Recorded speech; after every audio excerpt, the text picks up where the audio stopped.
सलामकुम students. Hopes आप लोग सारे खैर ऑफियत से होंगे। बच्चे, हम लोगों ने पिछले लेक्चर में इंटरनेट एंड वेब का इंट्रोडक्शन पढ़ा था, जिसके अंदर हमने इसकी कुछ बेसिक डेफिनेशंस पढ़ी। अब हम क्या करते हैं कि हम इससे नेक्स्ट अपने लेक्चर को कंटिन्यू करते हैं। हम लोगों ने लास्ट टाइम इंटरनेट का इंट्रोडक्शन पढ़ा, उसके यूजेस पढ़े, वेब क्या होती है और वेब को एक्सेस कैसे किया जाता है, ये हमने लास्ट लेक्चर में पढ़ा था। अच्छा, अब हम आते हैं कि how to access the internet, मतलब हम इंटरनेट को कैसे एक्सेस कर सकते हैं ना। सॉरी, हमने ये भी पढ़ लिया था इंटरनेट को कैसे एक्सेस किया जाता है, और इंटरनेट सर्विस प्रोवाइडर जो होते हैं वो क्या होते हैं, जिनको आईएसपी बोला जाता है। अब यहाँ आता है हाउ टू एक्सेस वेब। आपके पास किसी भी वेब को आपने एक्सेस करना है तो सबसे पहली जो चीज़ हमें चाहिए, इंटरनेट कनेक्शन चाहिए, और उसके बाद हमें जो है वो एक सर्च इंजन चाहिए जहाँ से हम जो है उस वेबसाइट को एक्सेस कर सकते हैं। Once you have an internet connection then you need special software called a browser to access the web. Web browsers are used to connect you to remote computer, open and transfer files, display text and images. हम लोग क्या कर सकते हैं, web browser internet का इस्तेमाल करके कोई ऐसा कंप्यूटर जो रिमोट लोकेशन पे पड़ा हुआ है उसकी तरफ डाटा को सेंड भी कर सकते हैं, वहां से डाटा को रिसीव भी कर सकते हैं, और डिफरेंट टाइप के ऑपरेशन परफॉर्म किए जा सकते हैं। Web browsers are specialised program. Examples हैं वेब ब्राउजर की, नेटस्केप नेविगेटर है और इंटरनेट एक्सप्लोरर है, क्रोम है, ओपेरा है, डिफरेंट टाइप के हमारे पास जो है ये वेब ब्राउजर्स एग्जिस्ट करते हैं। उसके बाद यहाँ पे आता है what is client server structure of the web. Web के अंदर क्लाइंट सर्वर स्ट्रक्चर कैसे एग्जिस्ट करता है, इसकी सिर्फ एक छोटी सी एग्जांपल मैं अगर आपके साथ डिस्कस करूँ तो आपको समझ आ जाएगी। बच्चे, आप लोगों का रिजल्ट डिस्प्ले किया जाता है लाहौर बोर्ड की वेबसाइट पे। अब जाहिर सी बात है, वो आप लोगों का रिजल्ट है, लाखों की तादाद में स्टूडेंट्स का रिजल्ट होता है, उसको किसी न किसी कंप्यूटर पे सेव किया गया होगा। जब उसे कंपाइल किया तो उसे सेव किया गया। अब वो कंप्यूटर के ऊपर आपका रिजल्ट पड़ा हुआ है और उसकी एक्सेस आपको दी जाती है through in the form of a link. आप क्या करते हो, उस लिंक का इस्तेमाल करके उस सर्वर को एक्सेस कर सकते हो। वो सर्वर कंप्यूटर है और इस टाइम आपकी जो डिवाइस है जिससे आप उसको एक्सेस करने की कोशिश कर रहे हो वो क्लाइंट है। आपने ये चैप्टर नंबर 2 में भी पढ़ा होगा कि जो क्लाइंट है बेसिकली वो सर्विसेज गेन करता है सर्वर से, और सर्वर ऐसा पावरफुल कंप्यूटर है, डिफरेंट टाइप की प्रोसेसिंग करता है और अपने नेटवर्क में मौजूद डिफरेंट क्लाइंट्स को सर्विसेज प्रोवाइड करता है।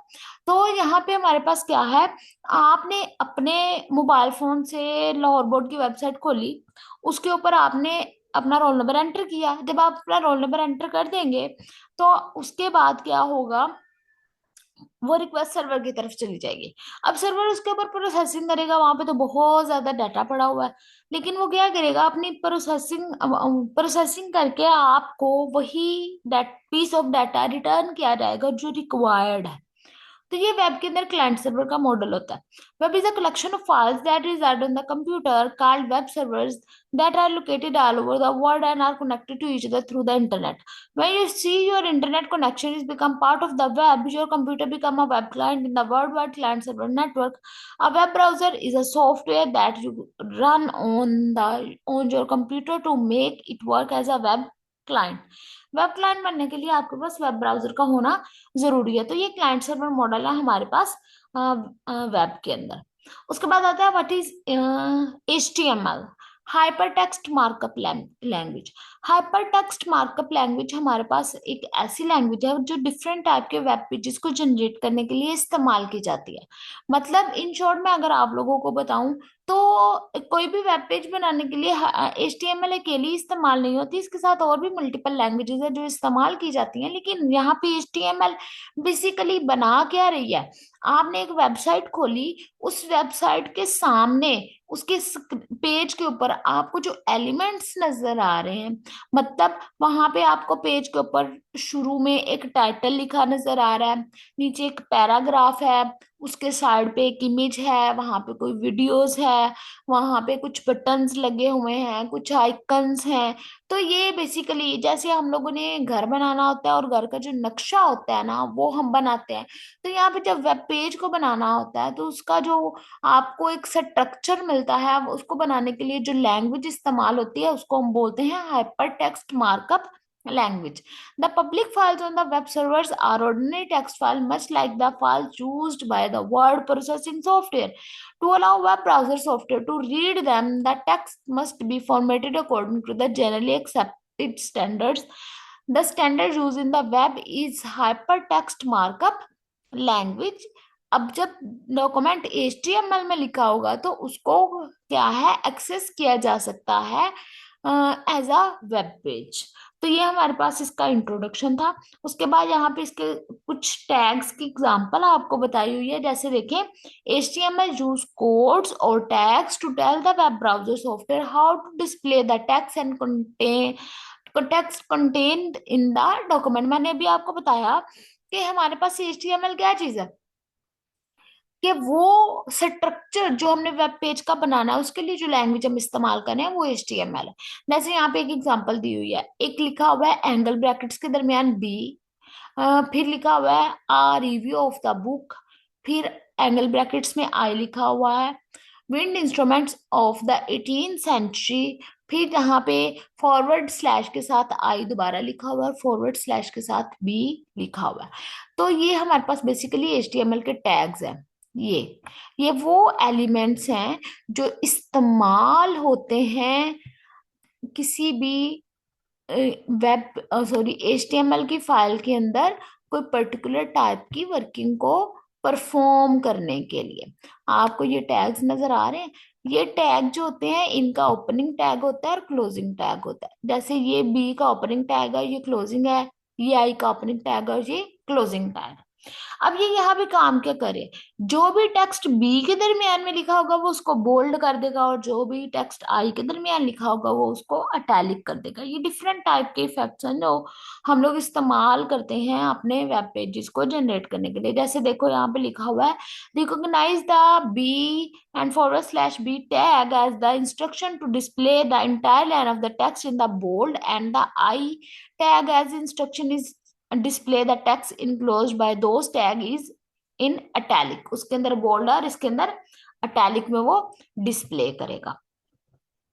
ऐसे जब हम इसमें नेक्स्ट मूव करते हैं तो हमारे पास आता है व्हाट इज IP एड्रेस।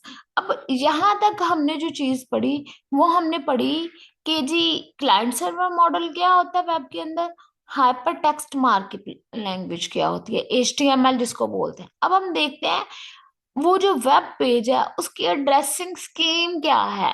जैसे एक नेटवर्क के अंदर हमारे घर है, किसी कॉलोनी में हमारा घर है, तो उसको ढूंढने के लिए हमें उसके एड्रेस की जरूरत है। आप स्टूडेंट्स हैं, क्लास में बैठे होते हैं, तो आपको रिकॉग्नाइज करने के लिए अब आपके एक एड्रेस की जरूरत है जो कि हमने रोल नंबर एलोकेट किए हुए हैं आपको। तो ऐसे ही यहाँ पे एड्रेस होते हैं वेब पेजेस के जिनका इस्तेमाल करके हम लोग जो है किसी भी वेब पेज को एक्सेस कर सकते हैं।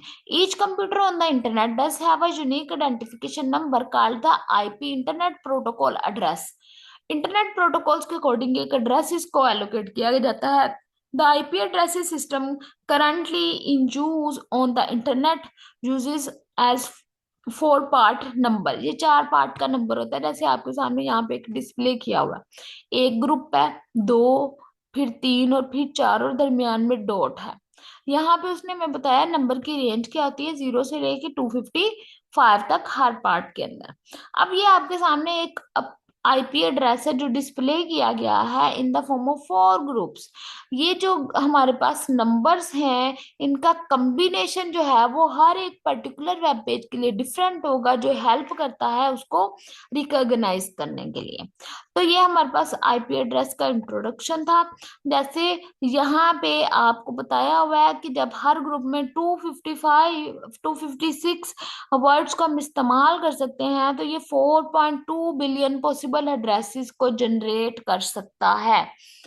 और इसको 1998 तक जो है वो प्रॉपर जो है इस्तेमाल किया जाता रहा।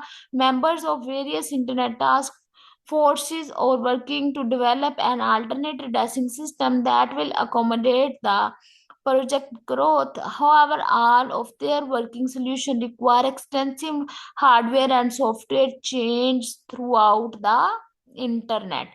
अब यहाँ पे ये था कि आपके पास अगर ये ड्रेसिंग स्कीम है, लेकिन इन ड्रेसेस को याद रखना पॉसिबल नहीं था, इसके लिए इसका फिर अल्टरनेट सोचा जाने लगा कि इसको रिप्लेस कैसे किया जाए, कोई ऐसी चीज हो जिसको याद रखना आसान हो, आइडेंटिफाई करना आसान हो।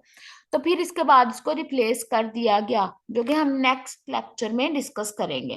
तो होप सो आप लोगों को यहाँ तक समझ आ गई होगी। अगर कोई किसी का कोई क्वेश्चन है तो वो आप लोग जो है वो पूछ लीजिएगा कमेंट सेक्शन में, या कोई टेक्स्ट मैसेज के फॉर्म में अगर आप उसको पूछना चाहते हैं तो। थैंक यू सो मच बच्चे।